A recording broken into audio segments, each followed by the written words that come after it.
예, 오늘 236페이지 마지막 날들. 이 마지막 날들이라는 용어가 성경에 다양한 형태로 좀 쓰여 있습니다. 그러니까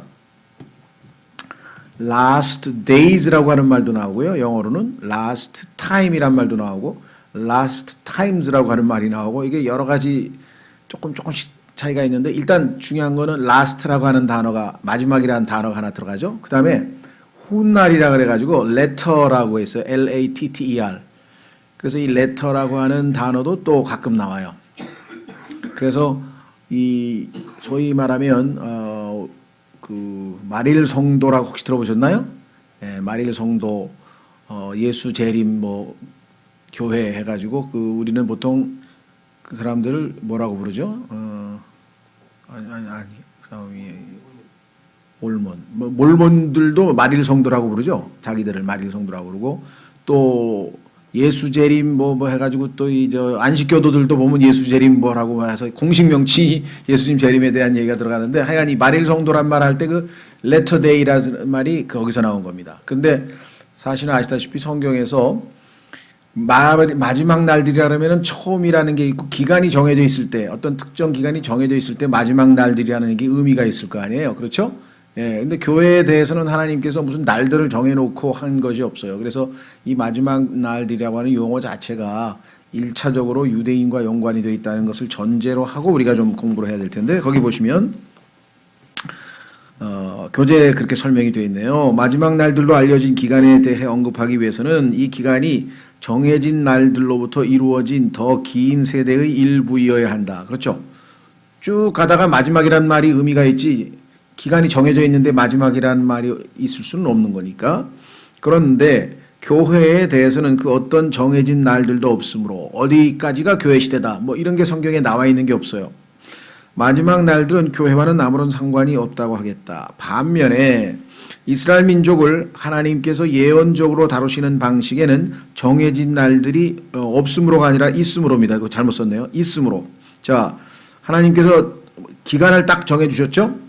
이스라엘 백성에게는. 그게 다니엘서 9장에 보면은 하나님께서 이스라엘 백성들에게 70주라고 했는데, 70이라고 하는 것에 주니까 일주일이 7일이죠. 그럼 490이죠. 예, 근데 하루를 1년으로 계산하는 단위에 의해서 하나님께서 490년이라고 하는 기간을 유대인에게 딱 정해줬어요. 그럼 490년이 끝나는 그 순간이 마지막 날들이 할 거 아니에요. 그렇죠? 그러니까 마지막이라고 하는 의미가 있으려면 어떤 기간이 정해져야 되는데, 그 기간이 정해져 있는 민족이 바로 유대 민족이다.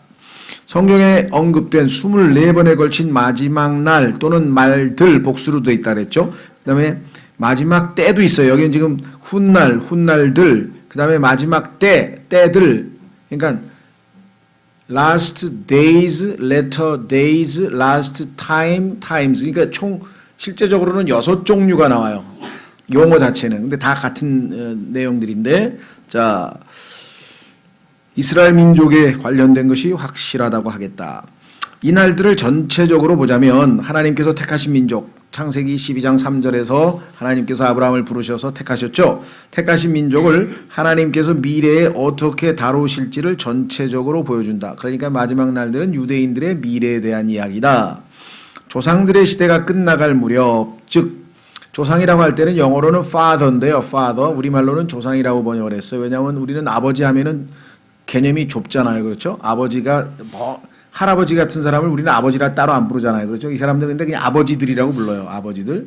예, 그래서 조상들이라고 우리 성경에는 번역이 되어 있는데, 자, 아브라함, 이삭, 야곱 뭐 이런 시대를 우리가 그 조상들이라고 불러요. 그들의 위대한 조상들이죠. 조상들의 시대가 끝나갈 무렵 야곱이 어떻게 했냐? 이 날들에 대해 이렇게 언급했다. 즉 야곱이 자신의 민족, 이스라엘 민족, 자신의 후손들의 마지막이 어떻게 될 것인지를 하나님께서 예언하도록 해주셔서 그것을 예언을 해놨어요. 자, 뭐라고 되어 있나? 창세기 49장 1절에 보겠습니다. 거기 써 있죠. 야곱이 자기 아들들을 불러 이르되 너희는 함께 모이라. 마지막 날들에 너희에게 임할 일을 내가 너희에게 이르리라 하면서 각 지파마다 어떤 일들이 일어날 것인가를 얘기를 했죠. 자, 다음에 인용할 모든 구절들은 마지막 날들 혹은 훗날들이라는 용어로 설명된다. 마지막 날들에는 이스라엘 민족에게 나쁜 일들이 생길 것이다. 그들이 과거에 주님으로부터 돌이켜 사악한 일들을 했기 때문이다. 하나님께서 이 악한 일들에 대한 마지막 심판이 있고 나서야 그야말로 새로운 출발이 있지, 마지막 심판도 없이 정리도 없이 할 수는 없는 거죠. 느부갓네살 왕이 꾼 이방인들의 때에 대한 꿈 중에서 마지막 시대에 해당될 것이다. 그러니까 여러분들 그 다니엘서에 보면은 꾼 꿈에 보면은 한 큰 형상이 나타나서 머리서부터 시작해서 발끝까지 내려가는데, 머리에는 그 유명한 바벨론 제국이었고, 양 팔과 가슴에는 메데 페르시아 바사 제국이었고, 그 다음 밑으로 내려가서 이 그리스 알렉산더의 그리스 제국이었고, 그 다음에 로마 제국, 그 다음에 마지막에 이제 발가락 10개 나와 있는, 즉 적 그리스도를 수반으로 하는 10개의 왕들이 지지하는 그러한 마지막 이방 왕국, 예수님의 재림 시절에 재림 때에 예수님께 거역하고 반역을 해서 전쟁을 아마겟돈에서 몰살될 그런 자들이 이렇게 다 나와 있더라는 거죠. 그래서 주님의 분노는 타오를 것이며 성난 회오리 바람이 사악한 자들 위에 닥칠 것이다. 곡은 이스라엘을 대적하려고 북쪽에서 올 것이다. 이런 내용들이 쭉 열거되어 있습니다. 마지막 날들과 관련지어서 이 일들은 유대인들이 주님께로 돌아오고 주 예수님께서 이들의 원수를 굴복시키고자 오시게 될 때 이스라엘에게 임하게 된다. 이미 앞서서 우리가 한번 공부했던 내용들이죠. 그러면 왜 이것을 다시 한번 정리하느냐? 마지막 날들, 우리가 배통 보면은 뭐 종말이란 말 쓰잖아요. 우리 한국 교회에서도 뭐 종말이 다가왔다 그러는데, 그 종말에 대해서 성경에서 정확하게 어떤 의미인지 우리가 일단 알아야 되겠다는 거죠. 그렇죠? 이때 모압과 엘람의 포로들이 되돌아온다. 이 성경 구절은 여기 읽어보시면 나오고요. 이스라엘이 참 경배와 진정한 영적 지도자 없이 지낸 오랜 세월이 여기서 끝난다. 여러분 잘 아시는 것처럼 이스라엘이 바벨론으로 포로로 잡혀간 이래로 그 정상적인 예배를 드릴 수가 없었던 것을 우리는 잘 알죠. 그래서 결국은 예수님께서 돌아오셔서 이제 이스라엘에게 제대로 된 참 경배의 기회를 주시겠죠.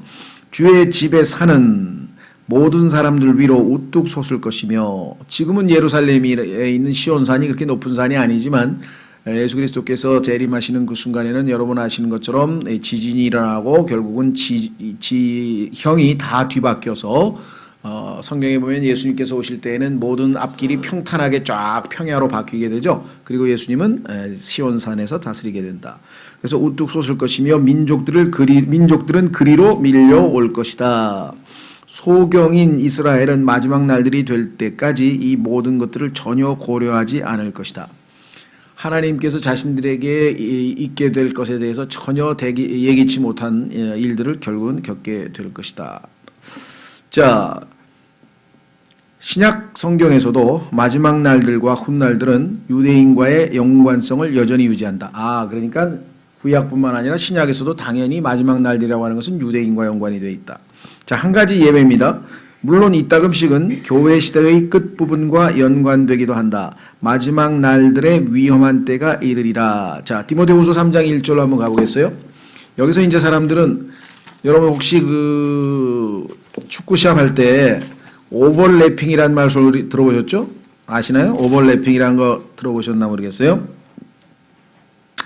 수비수가 수비를 하고 있다가 이 공격하는 사람들하고 보조를 맞추어서 그 공격수가 있는 곳에서 넘어가서, 그렇죠, 공격수보다 앞서 나가서 공격수하고 연결고리가 돼가지고 이 공격에 가담하는 것, 그걸 우리가 오버래핑 한다 그래요. 오버래핑. 원래는 수비수니까 수비수 뒤에 위치해 있어야 되는데 뒤에 있던 자가 앞으로 나가가지고 공격하는 사람하고 이렇게 겹친다는 뜻이 오버랩 된다는 말이죠. 무슨 장면이 오버래핑 된다 그러면 두 개가 겹친다는 뜻이거든요. 그러니까 수비와 공격이 제 위치가 아니라 이렇게 겹치면서 넘어가는. 자, 그러니까 여기서 오버래핑 된다는 말은 뭐냐면, 원래 마지막 날들은 유대인들에게 해당이 되고 그 유대인들에 대한 대환란 심판에 대한 이야기인데, 교회 시대의 끝 무렵이 그렇죠. 왜? 교회 시대가 끝나면서 휴거가 일어나는 동시에 바로 대환란이 시작이 되니까 그 연결고리에는 같은 붙어있는 지점일 거 아니에요. 휴거되면서 바로 환란이 시작이 되니까 이게 연결되죠. 그래서 이 교회 시대의 맨 마지막 끝 부분을 마지막 날들이라고 성경에서 가끔씩 표현하기도 한다는 거죠. 자, 한번 보세요. 디모데후서 3장 1절에 디모데후서 3장 1절에 또한 이것을 알라. 즉 여기 나와 있잖아요.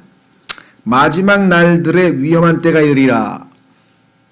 그러니까 교회가 휴거 직전이 되면 위험한 일들이 벌어진다 그랬어요.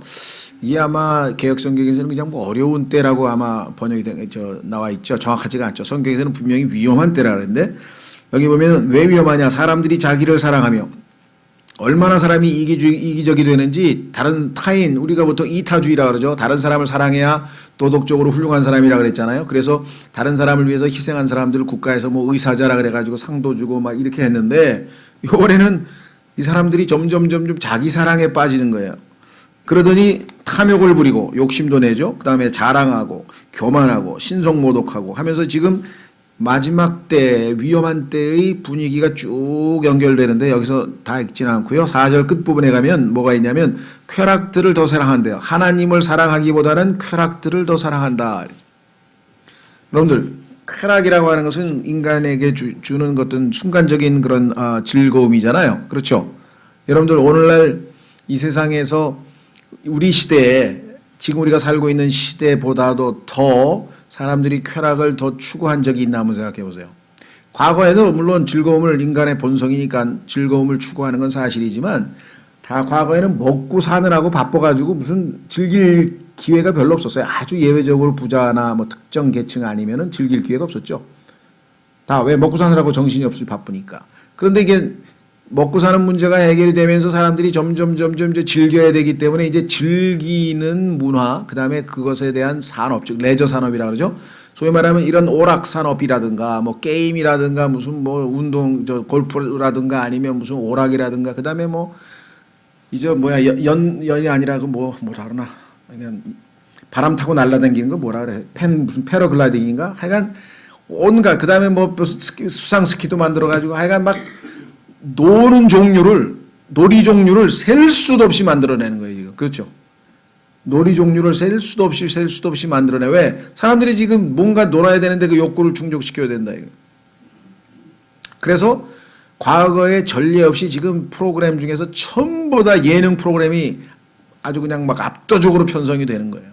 과거에는 뭐 진중한 뭐 드라마라든가 아니 뭐 드라마도 드라마지만 좀 뭐랄까 이 다큐멘터리도 좀 진지한 거 아니면 뭐 이런 게 그게 아니라 지금 약간 예능을 해가지고 사람을 웃기고 재밌게 해가지고 거기서 뭔가 저기를 해야 돼. 그래서 심지어는 배우들도 막 예능에 출연해가지고 뭔가 사람 자기의 그 어떤 몸값을 막 높인다. 뭐 이런 얘기들을 하죠. 운동 선수도 아니 무슨 농구 선수 해가지고 뭐 서장훈인가는 농구 선수 해가지고 참 아깝죠. 그 사람이 대한민국 무슨 농구 감독을 하든지 아니면 그 농구 뭐를 해야 되는데 뭔 뭐 연예인이 돼가지고 그 뭐 축구 선수도 뭐 연예인이 돼가지고 나오고 이게 전부 다 뭐 연예 또는 이 예능 아니면 뭐 어디 끼워볼 수 없을 정도로 문화 자체가 그렇게 된 거예요. 왜? 마지막 때에는 하나님보다 사람들이 쾌락들을 사랑하기 때문에 사람 재밌게 해주려고 하는 산업이 당연히 압도적으로 번성할 수밖에 없다라고 말씀을 했습니다. 그래서 5절에 보니까 하나님의 성품의 모양은 있으나 그것의 능력은 부인하리니 교회도 다니고 껍데기는 다 있는데 실제적으로는 삶에서 죄를 이기고 절제하고 정말 성경적 성령에 충만한 열매 맺는 모습은 거의 찾기가 힘든 시대의 마지막 날의 위험한 때의 모습이다. 이렇게 성경에 나와 있네요. 자, 그래서 유흥비 마련하기 위해서 막 정말 살인, 강도, 뭐 도둑질, 뭐 그냥 아무렇게나 막 합니다. 사기, 뭐 가짜, 뭐 이 보험 사기서부터 해가지고 뭐 자동차도 가다가 막 거저 막 부딪히면서 막 가짜로 만들기도 하고 또 어떤 사람은 그저께인가는 뭐 뉴스를 보니까 병원에서 가짜 환자, 가라 환자를 모집을 해요. 그래가지고 몇십억 원을 번 거예요.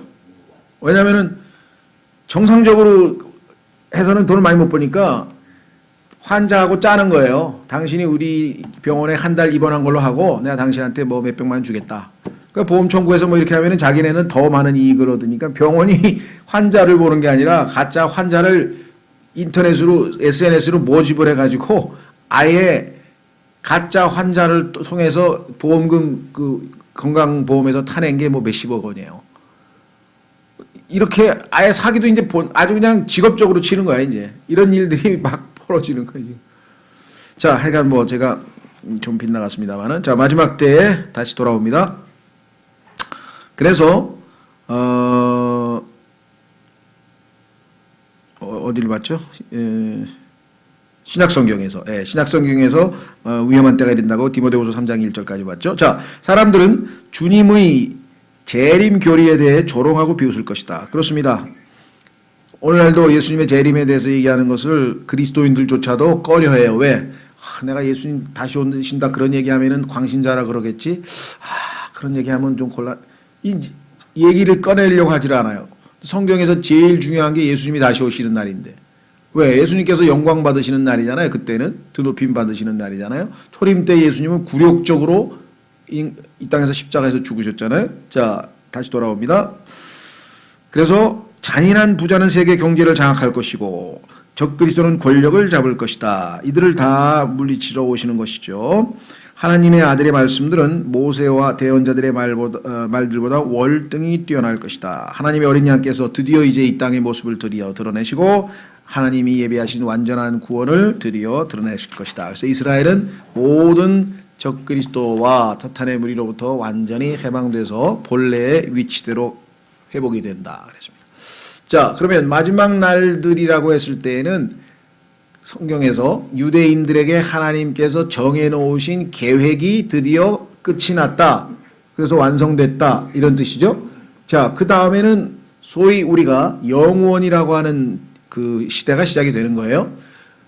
왜냐하면 끝이 없기 때문에. 그렇죠? 끝이 없기 때문에 우리가 영원이란 말을 쓰죠. 시작도 없고 끝이 없이 영원히 지속될 때 우리가 영원이란 말을 쓰죠. 자, 238페이지로 가면 그러면 영원이라고 하는 것은 어떤 모습으로 펼쳐질 것인가? 영원이란 시작이나 끝이 없는 계속되는 상태 그리고 끝이 없는 지속으로 정의할 수 있다. 우리 하나님께서는 높고 높으시고 영원에 거주하시는 분이시다. 이사야서 47장 15절에 가면요. 영원이라고 하는 단어는 성경에서 명사로는 딱 한 번밖에 안 나와요. eternity라고 명사로서는 딱 한 번밖에 나오지 않고요.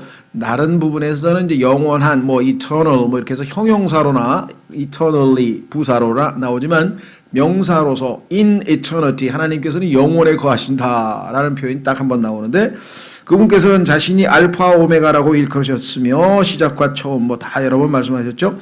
이는 시간의 범주 안에서 있는 모든 것이 다 그분의 손의 작품이요 그분의 지혜의 표현이기 때문이다. 영원에는 이 땅에 창조되기 전에는 창세기 1장 1절 2절에는 이 세상에 하나님밖에는 안 계셨죠. 삼위일체 하나님밖에는 안 계셨어요. 그런데 그 하나님께서 In the beginning 처음에 하늘과 땅을 창조하시니라. 그래서 이 땅에 시작이 있었어요. 그리고 이제 맨 마지막 우리가 마지막 날들을 봤다 이게 끝났다 이거예요. 그렇죠? 네. 그러면 하나님만 계셨던 그 영혼이 이제 뒤에 이어질 텐데 자 어떤 식으로 이번에는 이어질 것인가 한번 보겠습니다. 성경은 영존하는 책이다. 따라서 성경은 우리를 시간의 영역 밖으로 데려가고 영존하는 시대들로 이끌며 우리의 호기심을 만족시켜주기 위해 미래 세계를 한번 들여다볼 수 있는 만큼의 기회를 준다. 자 지금 우리가 눈으로 목격하고 있는 하늘과 땅을 일단 하나님께서 불태워서 없애신다. 너무나 오염돼 있고 그렇죠? 하늘에는 누가 있습니까? 마귀와 마귀의 추종자들이 온통 하늘을 더럽혀 놨습니다. 그렇죠? 그래서 하나님께서 창세기 1장에서 둘째 날, 즉 마귀들과 타락한 천사들이 거주하고 있는 둘째 날을 창조하셨을 때 보기에 좋다라는 말을 안 하셨어요. 왜? 보기가 안 좋으셨지. 악한 자들이 있었기 때문에. 그렇죠? 자, 그래서 여기 보시면 그때 이래로 인간이 타락한 6,000년 동안의 역사 동안에 얼마나 이 땅이 오염이 됐는지, 뭐 하늘과 땅, 별, 뭐 지구 환경, 요즘에 환경 오염만 얘기하지만 환경 오염만이 중요한 겁니까? 인간이 부패한 거는 왜 생각 안 하는지 모르겠어요. 점점 부패해서 악이 관영하는 시대에 우리가 살고 있습니다. 자, 그래서 이 모든 것을 깨끗하게 다 깨끗하게 청소해 버리시죠. 자, 그래서 이때 이 세상을 구성하고 있는 원소들이 격렬한 열로 녹아버릴 것이다. 여러분들 원소 아시죠? 우리 이 화학 기호에 나오는 원소들, 이런 모든 것들이 완전히 다 없어져 버리는데, 이게 처음에는 베드로후서 3장에 그렇게 기록되어 있는데 과학자들이 읽으면서 좀 이건 말이 안 된다. 어떻게 우주가 불타냐? 하늘과 땅이 다 불탄다는 게 말이 되느냐? 그래서 과학적으로 이걸 인정을 안 했었어요. 근데 지금은요, 과학자들이 이론적으로 가능하다. 왜? 물질이라고 하는 것이 이 우주를 채우고 있는데 그 이면에는 반물질이라는 게 있어서 물질과 반물질이 촉매에 의해서 폭발하면 우주는 그냥 불타는 것으로 과학자들도 지금은 오히려 받아들이는 그런 상황이 됐죠. 자, 그래서 결국은 하나님께서는 그 이후에 어떻게 했느냐? 새하늘과 새 땅을 만드시는 거예요. 그러니까 하늘과 땅은 세 세트로 돼 있어요. 창세기 1장 1절에 하늘과 땅. 그런데 그것은 마귀가 반역해서 하나님께서 물로 심판하셔서 창세기 1장 2절에 다 물로 덮어버렸죠. 예. 그래서 하나님께서 이제 빛이 있으라 하면서 새롭게 시작한 지금 현재 여러분과 제가 살고 있는 이 현 하늘과 땅, 창세기 1장 1절의 하늘과 땅, 지금 현재 우리가 살고 있는 하늘과 땅, 그 다음에 완전히 이걸 불태워버리고, 지난번에는 물로 심판하셨는데 마귀의 반역 때에는 이번에는 불로 심판하셔서 이제 정화시켜서 이제 새하늘과 새 땅, 그러니까 세 세트가 있죠. 하나님은 삼위일체 하나님이기 때문에 항상 무슨 일을 하실지 셋으로 하신다 그랬잖아요. 첫 번째 하늘과 땅 1세대, 두 번째 하늘과 땅 2세대. 그래서 성경의 창세기 2장 4절에서 하나님께서 뭐라고 말씀하셨어요? 세대들에 관한 책이라. 세대들. 아니, 창세기 2장 4절에 왜 세대들, 하늘과 땅의 세대들 복수로 나올까요?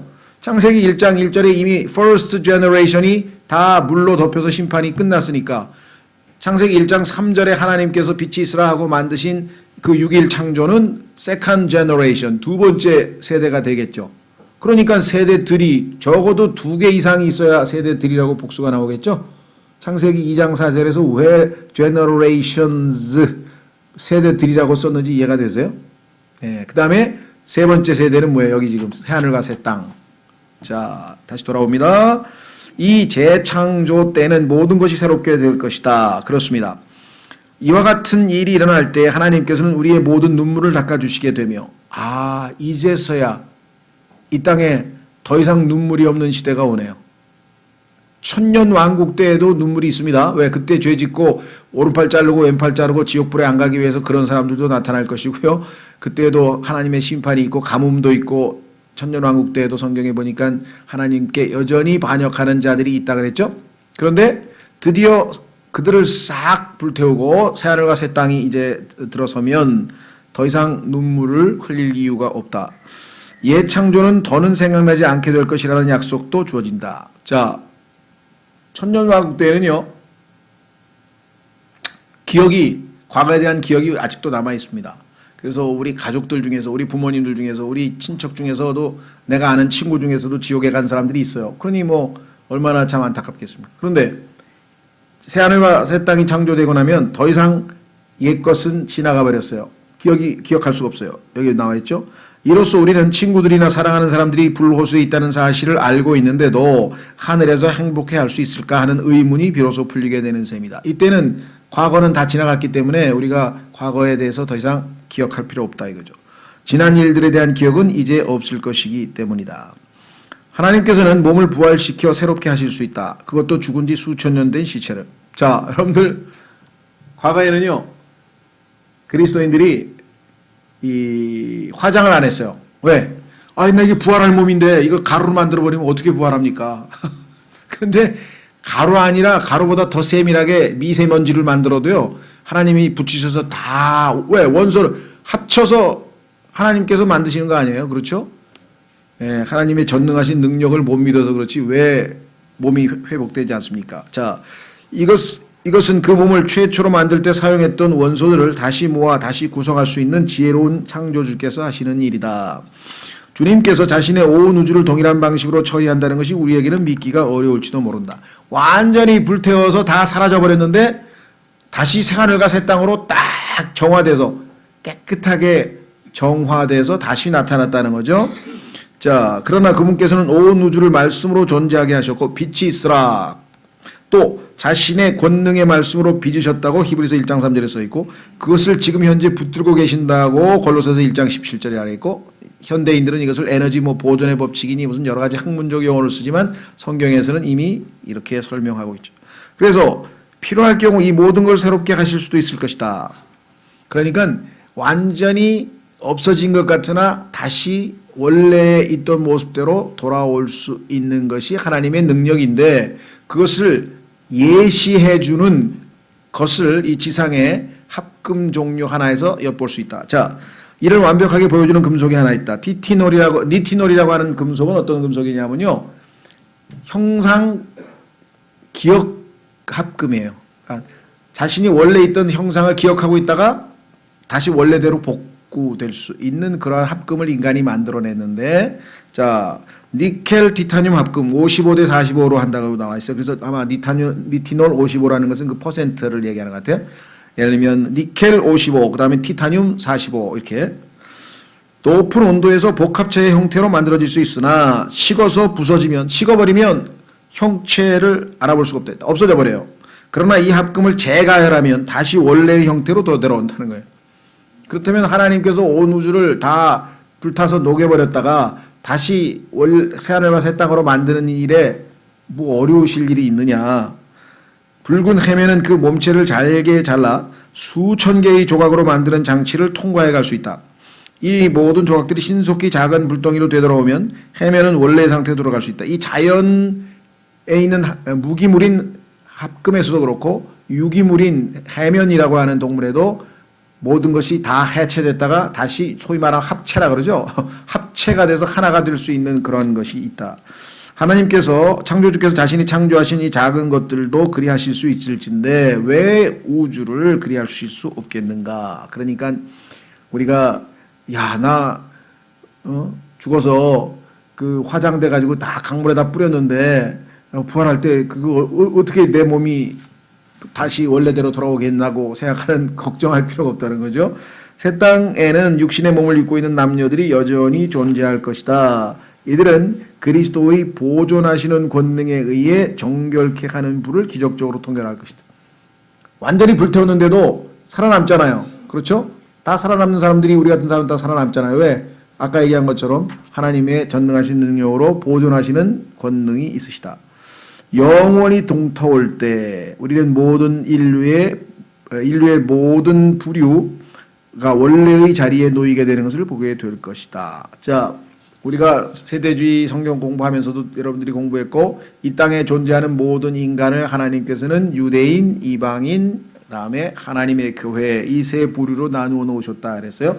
하나님께서 나누어 놓으신 것을 우리가 붙일 수는 없죠. 자, 처음에 이 땅의 모든 인간들은 다 이방인이라고 하는 이방인 민족들, 그러니까 이방인 또는 민족들이라고 하는 존재들이 있었는데 그 가운데 바벨탑 사건으로 인해서 모든 이방인들이 모든 민족들이 힘을 합쳐서 하나님께 반역을 저질렀죠. 그렇죠. 그래서 하나님께서 그 모든 민족들 중에서 한 민족을 뽑았어요. 그런데 제일 숫자가 작은 제일 규모가 작은 민족이기 때문에 유대인들을 뽑았다고 신명기 7장 7절에 말씀을 하셨다 그랬죠. 자, 그래서 한 민족을 뽑았어요. 한 민족을 뽑아가지고 이 사람들은 유대인이라고 하는 이름을 붙여놨어요. 그러니까 모든 민족들, 즉 이방인과 유대인 이렇게 나누어가지고 하나님께서는 일단 이방인들은 말을 안 듣기 때문에 그냥 너희들끼리 살고 싶은 대로 살아라 하고 성경에서 이걸 묵인했다 그랬어요. 내버려 뒀다 그랬어요. 그렇죠? 예, 그 대신 유대인은 하나님께서 특별 관리에 들어가셔서 이들에게는 율법도 주시고 제사법도 주시고 하여간 자세하게 해서 이 유대인들을 특별 관리를 해오셨잖아요. 그래서 이 지상에 존재하는 모든 민족은 이방인, 유대인 둘 중에 하나. 그런데 이 유대인들이 자신들에게 부여된 책무를 다하지 못하고 실패했습니다. 그래서 하나님께서는 유대인들의 실패에 대한 책임을 지시고 이 땅에 어떻게 오셨어요? 유대인으로 오셨어요. 왜? 유대인들이 지은 실패한 것을 만회하기 위해서는 일단 유대인들로서의 책임을 지셔야 되니까 예수님이 이 땅에 인간으로 오실 때에는 이방인으로 오시지 않고 유대인으로 오셨습니다. 그래서 유대인으로 오신 다음에 유대인들의 잘못에 대한 책임을 지시고 십자가에서 죽으시고 그 다음에 이방인들 역시 그들의 하나님 앞에 지은 죄로 인해 하나님의 영원한 심판의 진노의 대상인데 그 이방인들을 구원하기 위해서 예수님은 십자가에 죽으시고 그래서 이제 예수 그리스도와 더불어서 이방인 유대인의 구분은 더 이상 의미가 없어졌다 그랬죠. 그래서 예수 그리스도 안에서는 예수님을 믿고 구원받은 사람들 안에서는 유대인이든 이방인이든 이제 더 이상 아무런 구별이 없다. 그래서 구원받은 사람들은 과거에 너 이방인이야 유대인이야 이런 거 필요 없다 이거예요. 왜? 주님의 몸된 교회. 그래서 이것을 하나님의 교회라 그랬다. 그 성경에 써 있잖아요. 갈라디아서에. 자, 그래서 이제 안 믿는 이방인, 구원 못 받은 이방인, 구원 못 받은 유대인, 그 다음에 구원받은 사람은 유대인, 이방인 그런 거 안 따지고 하나님의 교회. 이렇게 셋으로 딱 이 땅에 존재하는 모든 인간을 하나님이 분류해 놓으셨다. 그랬죠. 그래서 하나님께서 역사를 쭉 주관해 오셨는데 그렇다면 이 구분이 영원에는 어떻게 될 것이냐. 여기 써 있잖아요. 자, 유대인들은 영원에서 여전히 유대인으로 남아 있습니다. 그렇죠? 예, 그래서 영원하신 하나님께서는 자신을 히브리 민족의 피난처로 삼으셨고, 자, 유대인이라 하는데 또 왜 히브리라 그럽니까? 자, 성경에 보니까 이 히브리라고 하는 것은요, 유대인들이 이방인 시절에 뭐 민족들의 이름이 여러 가지가 있잖아요. 그 민족들 이름 중에 유대인들은 히브리 민족이라 그랬어요. 그런데 이 히브리 민족을 하나님께서 뽑아내서 이방인으로 안 취급하고 너희는 특별히 관리하겠다 이렇게 된 거예요. 그러니까 히브리 민족이 유대인이 된 것이고 이 유대인은 이스라엘이라고 하는 국가명을 갖게 됐죠. 그러니까 이스라엘, 히브리인, 유대인 이게 같은 거예요 다. 그런데 이름이 세 개야. 그러면 이방인도 이름이 세 개야. 자, 처음에는 민족들이라 했어요. 왜? 여러 민족이니까. 네이션스. 우리도 유엔이라 그러면 유나이티드 네이션스잖아요. 여러 민족들이 다 연합된 게 유엔이잖아요. 그러면 처음에는 민족들이 여러 개가 있었잖아요. 함족 출신이 있고 셈족 출신이 있고 뭐 야베 족속 출신이 있고 해서 다 해서 민족들이 많이 있었단 말이죠. 그런데 이 민족들을 다 묶어서 민족들을 복수로 되어 있는 것을 묶어서 하나님께서 이방인 이렇게 했어요. 그리고 이 민족들 중에서 히브리 민족이라고 하는 이 민족을 하나 딱 뽑아서 너는 유대인 이렇게 된 거예요. 이해가 되시죠? 예. 그 다음에 이 사람들은 이스라엘 참 하나님을 섬기는 하나님의 왕자라는 이름을 가진 이스라엘 이렇게 돼 있고 이쪽에 있는 민족들 이방인은 세 번째 이름이 뭐냐? 이교도라고 그래. 이교도. 성경에 보면은 이교도란 말이네요. 이교도란 말은 뭐냐면 참 하나님 이외에 잡신을 섬기는 자들을 이교도라고 그래요. 그러니까 민족들 이방인 이교도는 같은 그룹을 지칭하는 세 개의 이름이고 여기는 뭐야? 히브리 민족, 그 다음에 유대인, 그 다음에 이스라엘. 여기도 같은 한 민족을 지칭하는 그룹이 셋이고 이해가 되시죠? 네. 자, 그래서 유대인은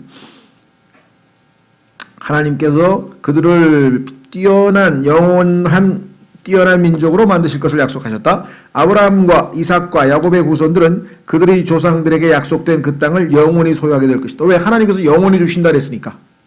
이 지역으로부터 이들은 하늘의 왕국의 머리가 될 것이다. 천년왕국에서 예수님이 다스리는 천년왕국에서 탑 머리 국가가 된다 그랬죠. 이때 다윗이 그들의 통치자로서 다스리게 될 것이다. 그래서 실제 부활한 다윗이 이때 유대인들의 통치자로서 다스린다. 이들의 후손은 창세기 22장 17절과 26장 4절에 말씀하신 내용이 문자적으로 성취될 때까지 늘어나게 될 것이다. 하늘의 별들과 바다의 모래처럼 그렇게 많이 늘어난다 그랬는데 이건 잘 모르겠어요 제가. 이게 문자적으로 그렇게 많이 늘어나면 이 사람들은 지구상에서 살 수가 있을까? 지구라고 하는 땅이 한정이 돼 있을 텐데 그렇죠. 그래서 지금 여기에 대해서는 지금 제가 이 저자가 말씀한 것이 무슨 의도인지 하여간 일단은 성경에 써 있는 대로 이분은 말을 했으니까 하나님께서 그렇게 바다의 모래처럼 하늘의 별처럼 드러난다 그랬죠. 이 때문에 점성가나 옛 천문학자들과 별을 추적하는 사람들은 하늘에 12궁이 있다고들 말한 것이다. 이스라엘 12지파가 아마 살 것이라고 생각했나 봐요. 실제적으로 이 학자들이 12궁이라고 그래가지고 12개 권역으로 나누거든요. 하늘의 천체를 연구할 때. 그래서 이 문제는 제가 뭐 과학적으로나 뭐나 이건 정확하게 지금 잘 모르겠어요. 다만 유대인은 유대인의 정체성을 잃지 않고 영원히 간다. 요거는 성경적으로 분명한 것 같아요. 두 번째, 아담의 후손 중 유대인이 아닌 자들은 12개의 민족으로 나누어진다. 지금은 뭐 모르겠어요.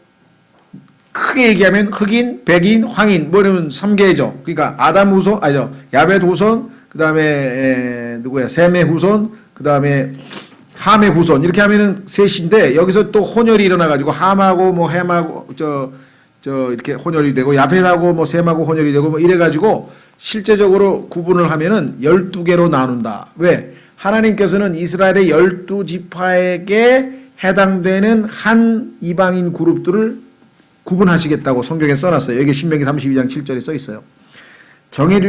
하나님께서 정해주신 범주 내에서 거주하게 될 것이다. 예를 들면 지금은 이런 거죠. 동아시아, 그다음에 남아시아, 뭐 서아시아, 오세아니아, 북미, 남미, 그다음에 북유럽, 무슨 유럽 이렇게 해서 나누다 보면은 이 12개로 하나님께서 이 지구에 있는 모든 민족들의 그룹을 나눠서 이스라엘 12지파 하나에게 다 매치를 시켜 놓으셨다 그랬습니다. 이 12민족은 각각 왕을 갖게 되고 이 왕은 주님께 경배하고 그분께 영광과 존귀를 드리려고 새 예루살렘 안으로 백성들을 이끌고 올 것이다. 무슨 얘기냐?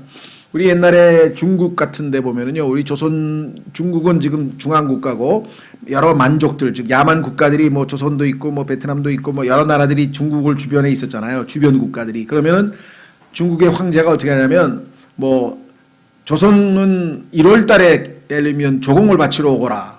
여진족은 2월 달에 오거라. 뭐 3월 달에는 뭐 만족이 하여간 이래가지고 그 12달에 걸쳐서 조공을 바치러 각 그 민족이 뭐 사신날이 오든지 왕이 오든지 이렇게 한단 말이죠. 그게 알고 보니까 성경을 흉내낸 거야. 성경에 보니까 예수 그리스도를 경배하러 오는데 그 12달에 12권역에 해당되는 예를 들면 동아시아 대표단 1월, 남아시아 대표단 2월 이래서 예수 그리스도께 예루살렘으로 경배하러 올라간다고 성경에 써 있다 이 말이에요. 자, 그래서 유대인과 이방인들 모두 불호수에 있는 자들을 보기 위해 거룩한 도시에 올 것이다. 이는 더 이상의 반역이 없도록 할 것이다. 주님을 경배한 다음에 그 불호수를 보여줘서 끔찍했던 그 과거에 있었던 그 이 두려움에 대한 것들을 보여준다. 그래서 일종의 교훈으로 삼는 거죠. 과거를 배워서 교훈으로 삼게 해준다. 세 번째, 하나님의 교회인 우리 그리스도인들은 여러분과 저는 영원에서는 어떻게 살 것인가. 우리의 거처는 성경에 이미 써 있었죠. 하늘에 있는 예루살렘, 새 예루살렘에서 우리는 거처하게 될 것이다. 주 예수 그리스도께서는 십자가에서 타락한 인류를 위한 구속을 성취하사 그분을 믿는 자는 누구든지 멸망치 않고 영원한 생명을 주신다. 우린 요한복음에 나와 있고요. 따라서 하나님의 놀라운 은혜로 거듭난 사람은 이미 시간의 범주 안에서 벗어나 영원 안으로 들어가 있는 셈이다. 왜? 이미 영생을 우리는 소유하고 있잖아요. 그래서 우리는 죽어도 살잖아요. 우리가 이 땅에서 죽었다. 그래도 우리는 다시 부활하잖아요. 그러니까 우리는 이미 사실은 영생이 이미 시작이 된 사람들이에요. 하나님의 선물을 믿는 모두에게 주어지는 영원한 생명이다. 또 요한일서 5장 20절에 뭐라고 얘기했나 보세요. 여러분과 제 안에는 예수님을 모시고 있다 그랬죠. 성경에 써 있죠. 골로새서 1장 27절에 우리 안에 계신 예수님이 우리 안에 계신 그리스도가 신비인데 그분이 바로 우리의 영광의 소망이다. 이렇게 써 있어요. 그럼 우리 안에 계신 그리스도가 우리의 영광의 소망이신데 그 그리스도가 성경에 뭐라고 돼 있습니까? 영원한 생명이시야. 예수님이 내가 곧 길이요 진리요 생명이라 그러잖아요. 여기 써 있잖아요. 또 하나님의 아들이 오셔서 우리에게 깨달음을 주사 우리가 진실하신 분을 알게 하셨음을 우리가 알며 또 우리가 진실하신 분 곧 그분의 아들 예수 그리스도 안에 있음을 아노니 이분은 예수님은 참 하나님이시요 영원한 생명이시라. 예수님이 참 하나님이시고 영원한 생명이시래. 자, 그러면 우리는 이미 영원히 시작됐다. 피로 씻음 받은 그리스도의 신부의 지체들은 영원을 통해 새 예루살렘에서 주 예수님과 함께 거할 것이다. 그래서 새 예루살렘을 성경에서 뭐라 그랬는지 아세요? 여러분과 저의 어머니라고 써 있어요.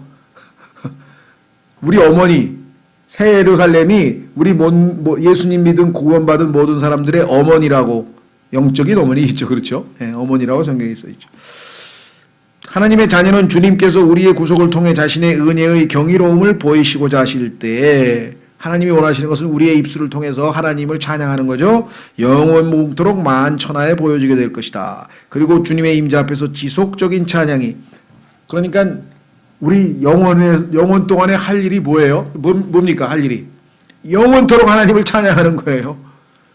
어떤 사람은 걱정부터, 아유 하루 이틀도 아니고 찬양만 하다 보면 지겨워서 어떻게 사나. 그런 시간이 안 가는데, 시간에 대한 시간을 의식하고 있을 때 하도 천천히 가면 지루하지. 시간 자체가 존재하지 않는데, 의식을 안 하는데, 영혼인데, 영혼은 과거 현재 미래가 없이 아예 시간이라는 개념 자체가 없어지는데 뭐가 지루하겠어요? 지루하다는 얘기는 시간이라고 하는 개념이 존재할 때 지루하지만 시간이란 게 없는 거예요. 과거 현재 미래가 없어지는 거예요. 다 영혼이니까. 무슨 말이 되셨어요? 예, 그래서 전혀 지루하지 아니하고, 여러분들이 그 찬양을 부를 때 그냥 마음에 뭐랄까요, 그냥 감동으로 하나님께 그냥 너무 기뻐가지고 감사해서 막 찬양 부르면서 막 도취된 그런 기쁨으로 영원히 사는 거야. 영원토록 찬양하면서. 자, 여러분들 경험이 있는지 모르겠어요. 과거에 제가 구원받고 나서 가평인가요? 남이섬인가를 가는데 방을 하나 빌어가지고 그 대학생들이 가서 이제 1박 2일로 가는데 저녁 먹고 시작해가지고 저녁 7시부터 새벽 7시까지 찬송을 부른 것 같아. 12시간을. 그냥 서로 나는 이 찬송 부르고 막 여기 아마 근데 그 기타 치는 형제가 정말 실력이 12시간 동안 기타를 치면서 그래서 새벽에 또 아침에 일어나서 막 그 아름다운 구경도 가고 막 찬송 부르고 그러는데 아유 아직은 우리가 육체가 나약하니까 12시간 찬송하기가 힘들긴 하죠. 근데 그때 가면 아무리 찬송을 해도 이게 에너지가 고갈이 안 되니까 얼마나 기쁘겠어요. 막 힘차게 찬양을 한다. 자, 마지막으로 4장으로 갑니다. 챕터 4로 가시면 요거는 왜 얘기하냐면 창세기부터 계시록까지 왔는데 영원히 지속이 된다는 얘기잖아요. 그러면 창세기도 역시 어떻게 되어 있는가? 원형 구조로 되어 있어요. 자, 여러분들 그런 얘기 들으셨죠? 이 땅에 이 원이죠, 원. 원은 원주를 계산하니까 3.14. 그 다음에 아무리 슈퍼컴퓨터로 해도 끝이 안 나. 여러분들 그 얘기 아시죠? 예, 원주. 우리가 파이라고 하잖아요, 파이. 원주라고 해가지고 원의 그걸 파이라고 하는데 그거를 소수점 3.14라고 대충 하지만 사실은 3.14 뭐하고 아무리 슈퍼컴퓨터로 그냥 아무리 영원토록 계산해도 안 끝나요. 왜? 하나님은 원이시죠. 그래서 이 자연에 존재하는 것은 직선이 없어요. 직선이 없어요. 인간은 건물 지을 때 보면 네모 빠듯하게 잘 지으면 뭐 멋있는지 모르지만 뭐 요즘은 뭐 롯데타워는 그래도 싸게 곡선으로 뭔가 좀 흉내를 내려고 지은지 모르겠는데. 그래서 여러분들 그 유명한 현대 건축의 아버지라고 불리우는 사람이 스페인의 안토니 가우디라는 사람이 있습니다. 모더니즘의 창시자고 하여간. 그런데 그 사람의 작품을 보면요, 스페인에 아마 뭐 방송도 많이 나왔으니까 보셨고 또 아마 이제 92년도에 바르셀로나 올림픽 할 때 많은 사람들이 이제 스페인에 대해서 좀 방송도 나와서 했을 텐데 사그라다 파밀리아도 그렇고 안토니 가우디 작품은 전부 다 곡선이에요. 직선이 하나도 없어요. 모든 집이, 가정집도. 그래서 그 곡선미가 정말 기가 막혀요. 왜? 그는 하나님에게는 직선이 없다는 걸 안 거예요. 그래서 성경적 건축물을 짓기 위해서 그렇게 곡선을 동원했거든요. 예, 안 끝납니다. 계시록에서 끝나는 것 같죠? 창세기에서 계시록으로 갔다가 다시 또 돌아와 보세요. 자, 완성인데 연결이 돼 있어요. 아, 원은 연결이 되죠? 직선은 영원히 멀어지지만 원은 다시 돌아온다는 거예요. 자, 52페이지 창세기와 계시록의 비교, 이거 하고 우리 마치겠습니다. 계시록은 성경의 마지막에 놓여 있다. 왜냐하면 계시록은 성경 나머지 65권에 나와 있는 일들의 결말을 보여주기 때문이다.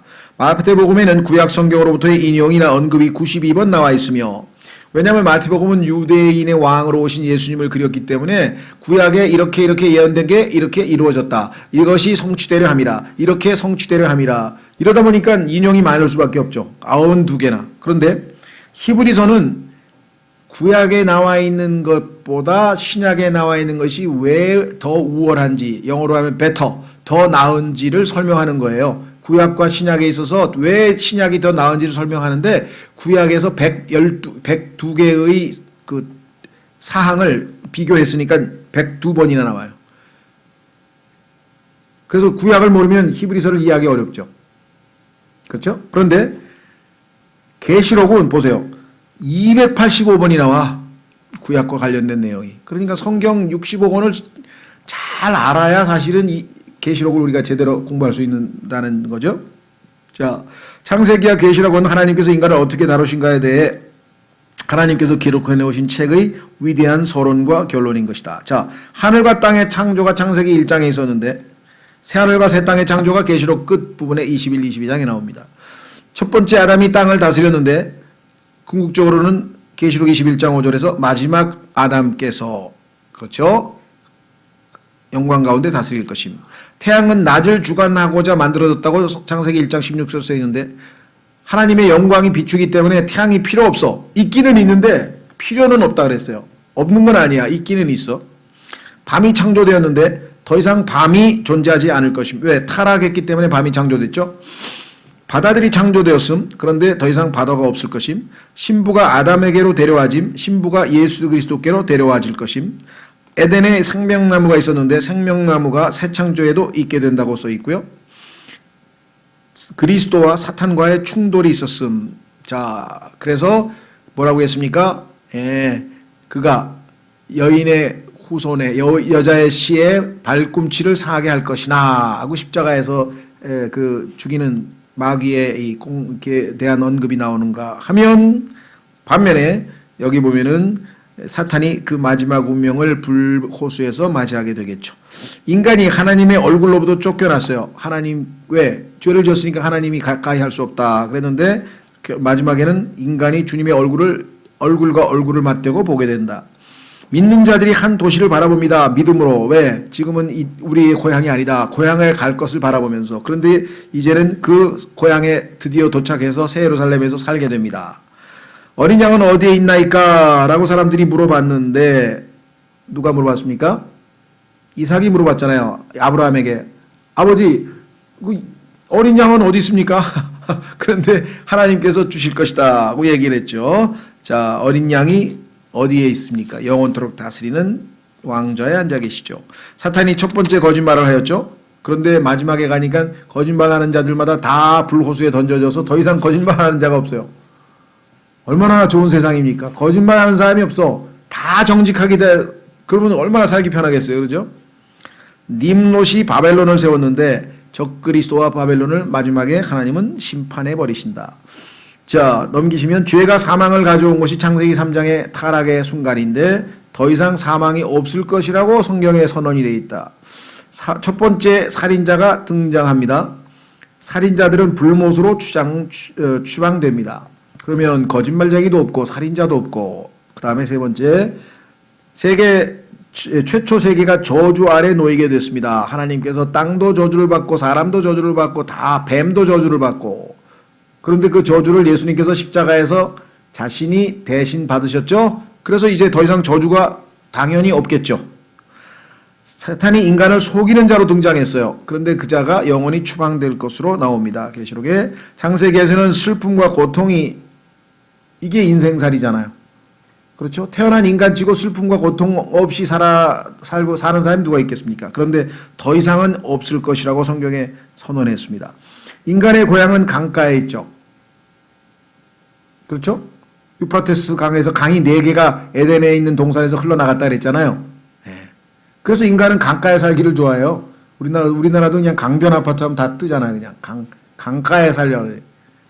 오죽하면은 엄마야 누나야 강변 살자 그랬겠어요. 왜? 그게 인류의 원래 꿈이었으니까. 강변에 사는 게 인간에게는 너무나 자연스럽고 아름다워요. 그래서 마지막에도 뭐예요? 우리도 강변에서 사는 거예요. 생명강가에서. 찬송가도 있잖아요. 생명강가에서 산다고. 이게 그냥 있는 게 아니에요. 다 하나님 말씀에 다 미리 나와 있죠. 문화와 예술이 하나님을 대처함. 문화와 예술은 인류 문명, 즉 하나님을 없애버리고 어떻게 없앴습니까? 바벨탑에서 하나님 없이 우리 인간들끼리 이름 좀 날리자 해서 시작된 것이 인류의 문명이잖아요. 그 인류의 문명의 구성 요소가 문화와 예술이잖아요. 그렇죠.